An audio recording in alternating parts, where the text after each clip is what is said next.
اعوذ بالله من الشیطان الرجیم. بسم الله الرحمن الرحیم. الحمد لله، الصلاة والسلام على رسول الله و علی آله و اصحابه، ثم اما بعد. السلام علیکم و رحمت الله و برکاته. برادران و خواهران و بینندگان و شنوندگان محترم، الحمدلله که ما و شما از کتابی بیدان از علمی صرف 18 درس گرفتیم و حالا باشد درس 19 را به سمع شما خواهیم رسانید. کتاب بیدان یعنی گراماتیک زبان عربی، علمی صرف، درس 19. حالا ما و شما در درس 19 قرار داریم. موضوع درس 19 ما و شما مجهول امری بالام هست. مجهول امری بالام. ببینید، امر حاضر، امر بالام مجهول نمی شد، اما امر بالام یا امر غایب مجهول می شود. چطوری که شما دیده ایستادید مجهول. پس مجهول امر بالا موضوع درس امروزه ما و شماست، یا میتونم بگم که مجهول امر غایب. مجهول امر غایب. مجهول امر غایب همگی 14 صیغه می باشد. 14 صیغه دارد مجهول امر غایب، چطوری که شما حالا در اینجا دیده ایستادید. پس این 14 صیغه مجهول امر غایب است. پس میبینیم صاحب کتاب درباره مجهول امر غایب چی میگوید. هر کسی که این کتاب را دارد، صفحه 45. در صفحه 45 صاحب کتاب برای ما و شما مجهول امر غایب را بیان میکنه. ببینید چی میگوید. میگوید که اگر خواهی که معلوم امر بالام را مجهول کنی، ما قبل آخر را فتح کن و حرف مضارعت را ضم کن تا لیضرب شود. این قاعده در ما و شما آشنا هستیم. در فعل مضارع، در فعل جهد و در فعل نفی ما و شما مجهول کردیم چندین بارا. از این حساب به خاطر وقت نگرفتن بنده این حرکت ها را به حرف سرخ گذاشتم که ما قبل آخر را فتح کن، حرف مضارعت را ضم کن. ببینید در اینجا همه این کارا کردگی هستیم. این قاعده را ما چند بارا خواندیم. اکنون میگوید مجهول امر بالام را نیز 14 مثال است. ببینید مجهول امر بالام میگه همگی چند تا دارد؟ 14 تا. چطوری که شما در اینجا میبینید 6 غایب را بود. ببینید این 6 تا برای غایب است و 6 مخاطب را بود و این 6 تا برای مخاطب است و 2 حکایت نفس را بود و این 2 تا برای حکایت نفس است، یعنی برای متکلم. و 6 مخاطب را تقدیم میکنند بر 6 غایب. ببینید اصلا در هر درس‌های گذشته، در فعل مضارع، در فعل جهد، در فعل نفی، ما و شما اول غایب میگرفتیم در اینجا بود و مخاطب در اینجا بود و متکلم در جای خودش. اما چرا در مجهول امر بالام اول مخاطب را میگیریم بعد غایب را؟ یعنی که برعکس کردیم اینجا. چرا؟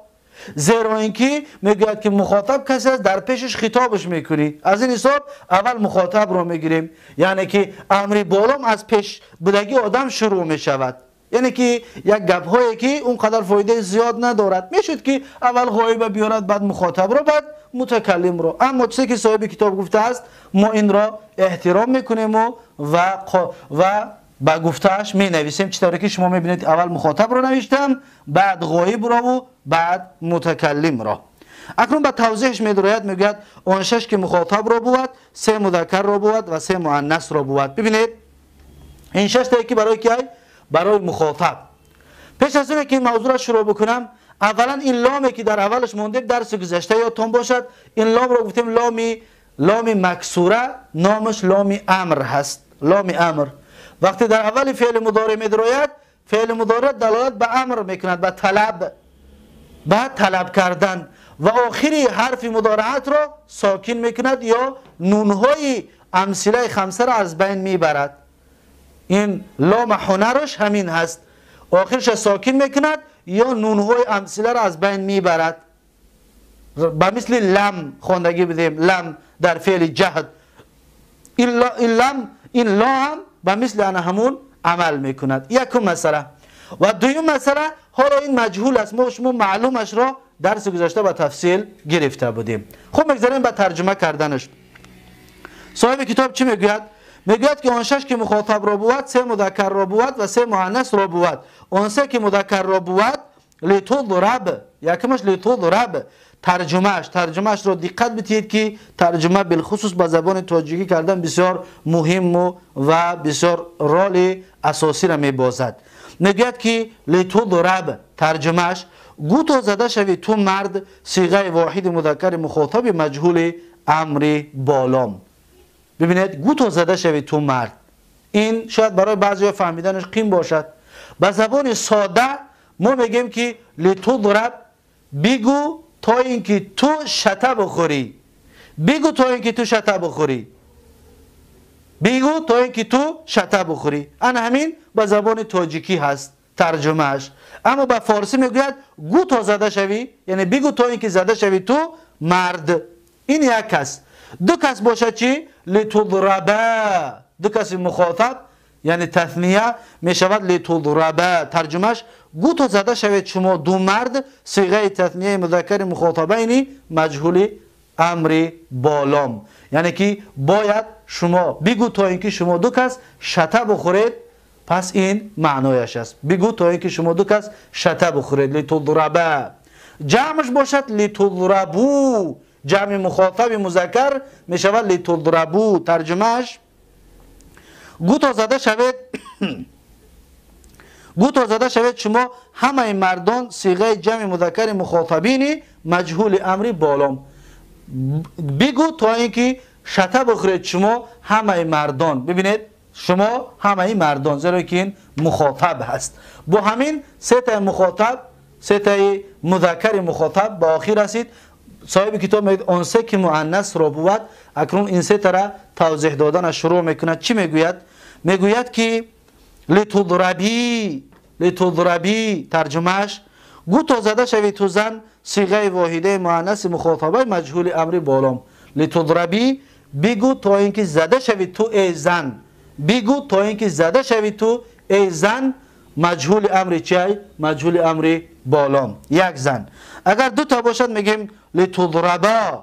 ترجمهش لتضربه ترجمهش گو تا زده شوید شما دو زن، صیغه تثنیه مؤنث مخاطبتین مجهول امر بالام. بگو تا اینکه زده شوید شته بخورید شما دو زن. اگر زنها بسیاری باشند میگیم لتضربن، لتضربن. ترجمهش لتضربن گو تا زده شوید شما همه زنان، صیغه جمع مؤنث مخاطبات مجهول امر بالام. لتضربن بگو تا اینکه شته بخورید شما همه زنها. پس این هست مجهول امر بالام مخاطبش، سه تا مذکر و سه تا مؤنث. با این 6 تا مخاطب به آخر رسید. میگذاریم در 6 تا غایب. در 6 تا غایب صاحب کتاب میگوید که آن 6 که غایب را بود، آن 6 تا که غایب را بود 3 مذکر را بود و 3 مؤنث را بود.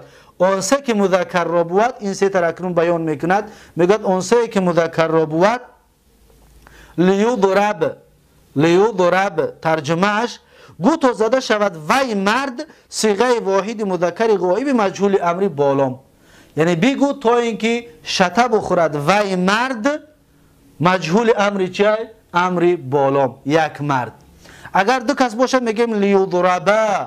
ترجمهش گو تا زده شوند ایشان دو مرد، صیغه تثنیه مذکر غایبین مجهول امر بالام. یعنی بگو تا اینکه آن دو مرد شته بخورند، صیغه تثنیه مجهول امر چی است؟ امر بالام. جمع مردها بسیاری باشند اگر میگیم که لیضربو، لیضربو. ترجمهش گو تا زده شوند ایشان همه مردان، صیغه جمع مذکر غایبین مجهول امر بالام. یعنی بگو تا اینکه اون مردها شته بخورند، بگو تا اینکه اون مردها زده شوند. این صیغه جمع مذکر غایبین مجهول چی است؟ امر بالام. اکنون 3 تا غایب به پایان رسید. میگذاریم در 3 غایب مذکر به پایان رسید.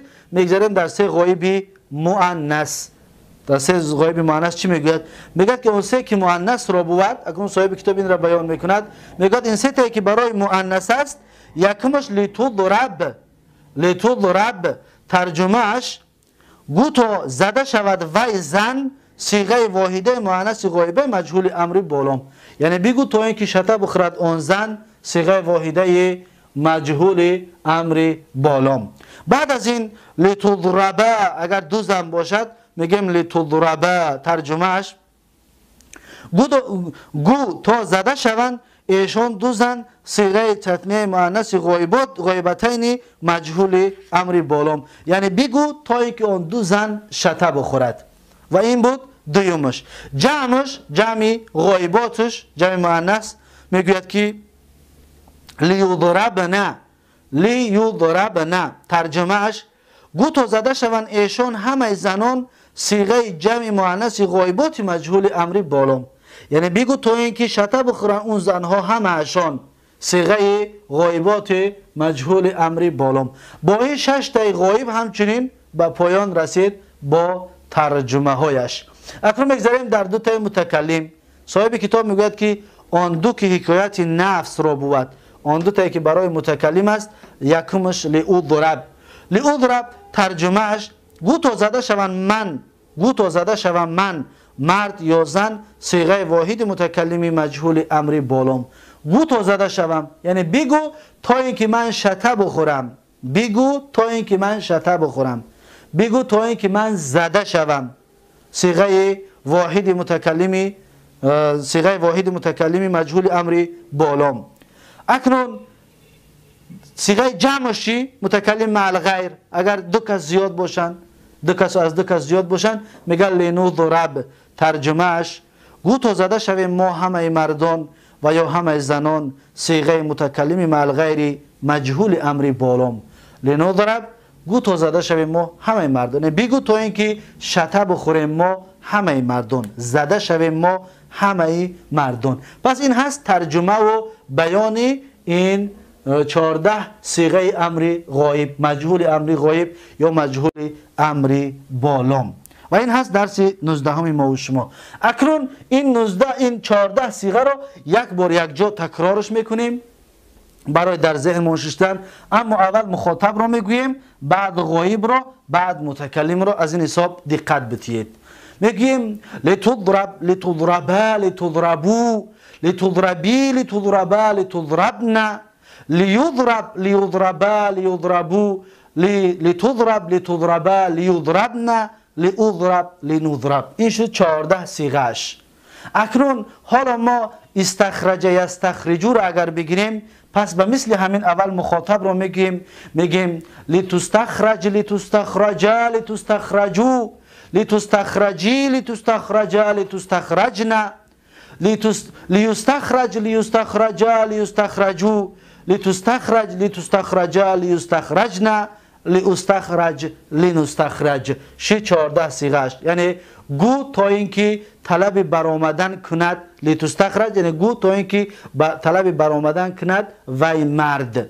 تا آخرش همین خیل ترجمهش میکنید. مثلا دحرج و دحرجو را اگر بگیریم به مثل همین بگیم که لیدحرج، لیدحرج، از مخاطب شروع میکنیم.